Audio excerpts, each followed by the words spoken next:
شنگال و دەوروبەری ململانەیەکی نوێی لەسەر دروست بووە، بەڵام ئەم جارەیان لە نێوان هێزە کوردیەکان نا،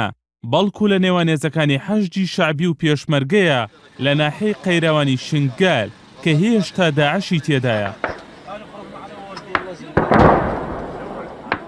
لە ڕۆژی هەینیەوە حەشدی شەعبی ئۆپەراسیۆنێکی بۆ کۆنتڕۆڵکردنەوەی ناحیەی قەیراوانی شنگال و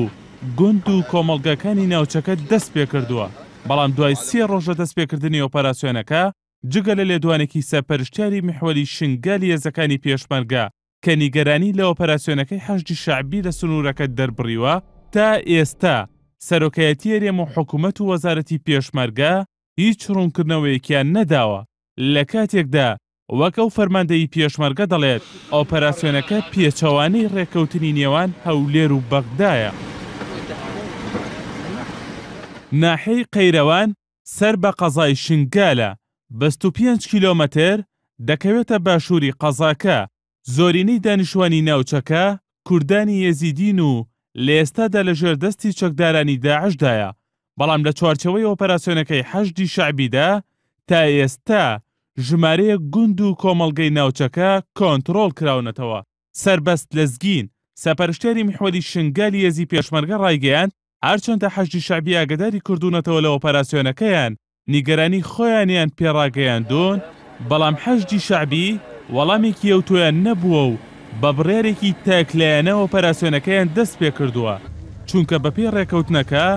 دەبوو تەواوی ناوچە کوردیەکانی شنگال پێشمەرگە کۆنتڕۆڵی بکاتەوە.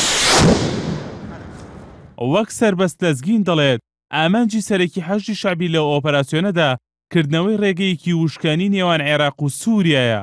لەگەڵ حەزبوڵڵا و گروپە شیعەکانی دیکە و ئەوەشی باڕەشە لەسەر گوند و ناوچە سنوورەکانی سووریا وەسف کرد. دەربارەی هەڵوێستی پێشمەرگەشت لە گەریمانەوەی حەشدی شەعبی لە ناوچە کوردەکانی سنوورەکە، سەرپەرشتیاری میحوەلی شنگال دەڵێت هێزی پێشمەرگە بە هیچ شێوەیەک قبوڵی نییە هیچ بستێکی خاکی هەرێم لەژێر دەستی هیچ هێزێکی دیکەی بیانی بێت، بۆیە هەڵوێستیان دەبێت. هاوکاتە لەسەر ئۆپەراسیۆنەکەیان ئەحمەد ئەسەدی وتەبێژی حەشدی شەعبی ڕایگەیاند هاوکاری و هەمانگی نێوان حەشدی شەعبی و پێشمەرگە شتێکی نوێ نییە، بەڵکو پێشتریشە بووە، وەک ئەو لێک تێگەیشتنە ڕوونەی پێشتر لە سەعدیە و جەلەولا بینرا. دوای هێرشەکانی داعش مانگی تشرینی دووەمی 2014 ناحیەی سەعدیەی پارێزگای دیالە